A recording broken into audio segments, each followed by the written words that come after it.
उस शख्स जिसे इस वक्त अपने परिवार के साथ घर पर होना चाहिए था, अपनी पत्नी और अपने बच्चों की खुशियों के बीच होना चाहिए था, वो आज इस जानलेवा रेगिस्तान में घुट रहा था, सिर्फ इसीलिए क्योंकि वो उस अंधी दौलत, उस सोने के मलबे की रखवाली कर रहा था।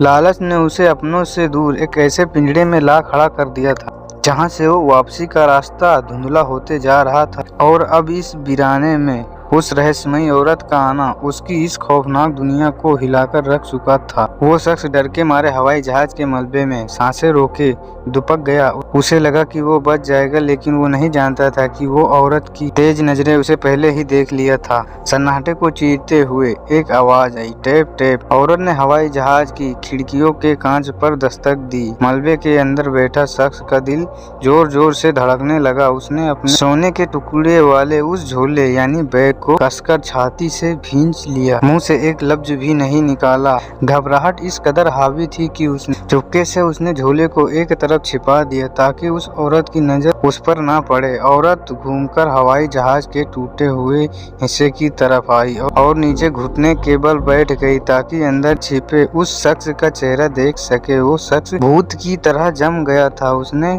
काफी देर तक कोई बात नहीं की, बस ना में सिर हिला रहा था। जब वो औरत थोड़ी दूर जाकर एक सूखी जगह पर बैठी, तब जाकर उस शख्स के अंदर का डर यानी खौफ थोड़ा कम हुआ और वो रेंगता हुआ मलबे से बाहर आया। औरत ने उसकी हालत देखकर हमदर्दी से कहा, यहाँ से सिर्फ 5 किलोमीटर दूर एक रहने की जगह है, एक छोटा सा ठिकाना है। तुम यहाँ इस नरक में क्या कर रहे हो?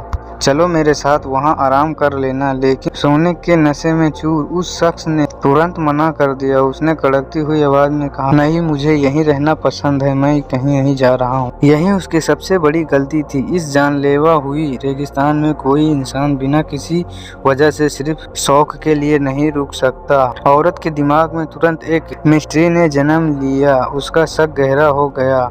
वो बिना कुछ कहे घूमी और सीधे उस शख्स के बनाए हुए शल्टर की तरफ बढ़ने लगी। शख्स के माथे पर पसीना आ गया। वो घबराकर उसके पीछे भागा। उसने औरत को रोकने के लिए सौदा करना चाहा। सुनो, अगर तुम्हें ये जगह चाहिए तो हवाई जहाज का मलबा तुम रख लो, मैं इसे तुम्हारे लिए छोड़ दूंगा, लेकिन उधर मत जाओ। पर अब बहुत देर हो चुकी थी। औरत को यकीन हो गया था कि इस शख्स का यह ट्विस्ट बर्ताव किसी बहुत बड़े राज की तरफ इशारा कर रहा है। वो सीधे उसके शेल्टर के अंदर पहुंच गई और चारों तरफ बारीकी से मुहाना करने लगी। देखते ही देखते उसकी नजरें ठीक उसी जगह पर टिक गई जहां रेत के नीचे वो विशाल सोना दबा हुआ था। शख्स का दिल हल्क में आ गया। ऐसा लगा जैसे उसकी सांसें रुक गईं। उसने चीखते हुए कहा, बाहर निकलो, यहाँ से तुरंत बाहर आओ। औरत जैसे जैसे ही उस सोने की करीब जा रही थी, इस शख्स की आवाज उतनी ही हिंसक और पागलपन से भरती जा रही थी। उसका सीक्रेट खुलने वाला ही था और तभी इंसानी दिमाग के उस काले हिस्से ने उस पर कब्जा कर लिया। उसने बिना सोचे समझे पास में रखी लोहे की भारी कुदाल स्फेद उठाई और पूरी ताकत से उस औरत के सिर पर दे मारा। एक कहर और वो औरत सीधे जमीन पर गिर पड़ी। शख्स हाँफते हुए उसके शरीर के करीब गया। औरत के सिर से खून का फरुहा छुड़ा रहा था जो तपती रेत को लाल कर रहा था। वो तड़प रही थी और कुछ ही पलों में उसका जिस्म ठंडा पड़ गया। खौफ के मारे वो शख्स पीछे की तरफ दीवार से जा सटा। उसने ये क्या कर दिया था? वो एक कातिल बन चुका था, लेकिन अब पछताने का वक्त नहीं था। उसने पागलों की तरह रेत खोद कर एक गहरा गड्ढा बनाया और उस बेगुनाह औरत की लाश को जमीन के नीचे दफन कर दिया। जब एक बार हाथ खून से समिट जाता है तो इंसान उस दलदल में धंसता ही चला जाता है। इस साइकोलॉजिक थ्रिलर का अंत ऐसा है जो आपके रोंगटे खड़े कर देगा। अगर आप इस खौफनाक का सच के गवाह बनना चाहते हो तो आपका सब्सक्रिप्शन माइंड इस चैनल को पहले से ही अपना मान चुका है। इस भयानक कार्य को अंजाम देने के बाद उसने राहत की सांस ली। उसे उस औरत के सामान में कुछ खाना और कुछ पानी मिला था। उसने भूखे भेड़ की तरह उस खाने को खाया और पानी पीकर अपनी जान में जान लाई। लाला जब उसको वजूद को पूरी तरह से निकल चुका था, लेकिन रेगिस्तान के अपने कायदे होते हैं। कुछ ही देर बाद उसने देखा कि दूर से कुछ जंगली शिकारी कुत्ते उस जगह को खोद रहे थे और उन्होंने उस औरत की लाश को बाहर खींच लिया था। ना जाने क्यों उस कातिल के दिल में एक पल ले लिया। थोड़ी सी इंसानियत जागी, वो चिल्लाता हुआ आगे बढ़ा और उस जानलेवा कुत्ते को वहां से भगाया। इसके बाद उसने लाश को वहां से घसीटा और एक खुले मैदान में ले गया। उसने हवाई जहाज के मलबे से सूखी लकड़ियां और सामान इकट्ठा किया, एक चिता तैयार किया और उस औरत को आग के हवाले कर दिया।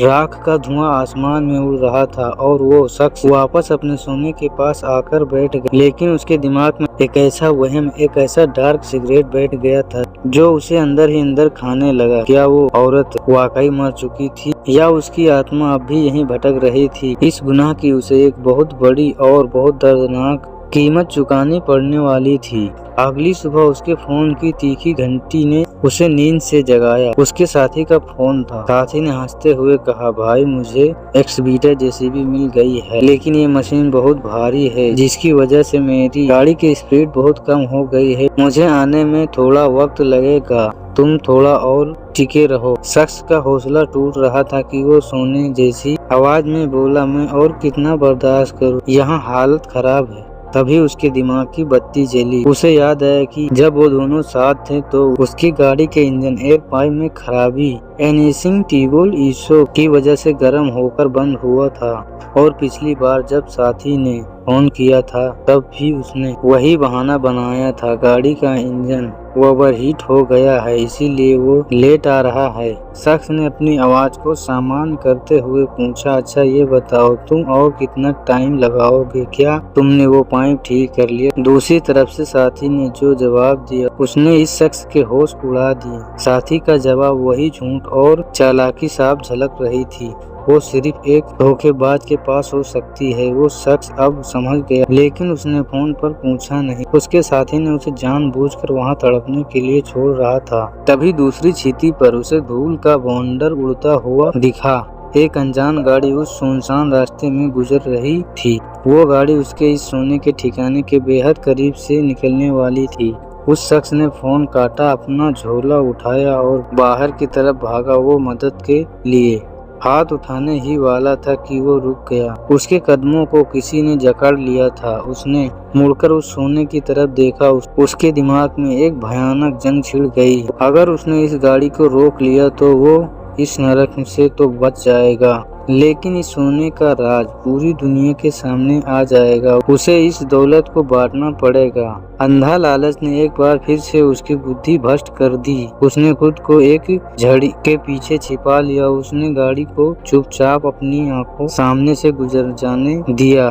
उसने सोचा कि वो अपने उस धोखेबाज साथी का इंतजार करेगा, क्योंकि अगर वो अकेले यहाँ टिक गया तो सारी दौलत सिर्फ उसी की हो जाएगी। वो बहुत बड़ा अमीर आदमी बनेगा। वो गाड़ी धीरे धीरे उसकी नजरों से ओझल हो गई और उसके साथ ही जिंदा बचने की आखिरी उम्मीद भी धूल में मिल गई। वो शख्स रेत पर बैठ गया, ये सोचे बिना कि उसने इंसानी फितरत के सबसे खौफनाक और डरावने रूप को बहुत ही हल्के में ले लिया था, क्योंकि रेगिस्तान की धूप से भी ज्यादा जानलेवा वो साजिश थी जो उसका साथी, अपना साथी उसके खिलाफ रच रहा था। कहानी का ट्विस्ट तो अभी स्टार्ट हुआ था, लेकिन वीडियो एंड हो गई। तो अगली पार्ट के लिए सब्सक्राइब जरूर कर लेना और लाइक भी कर देना।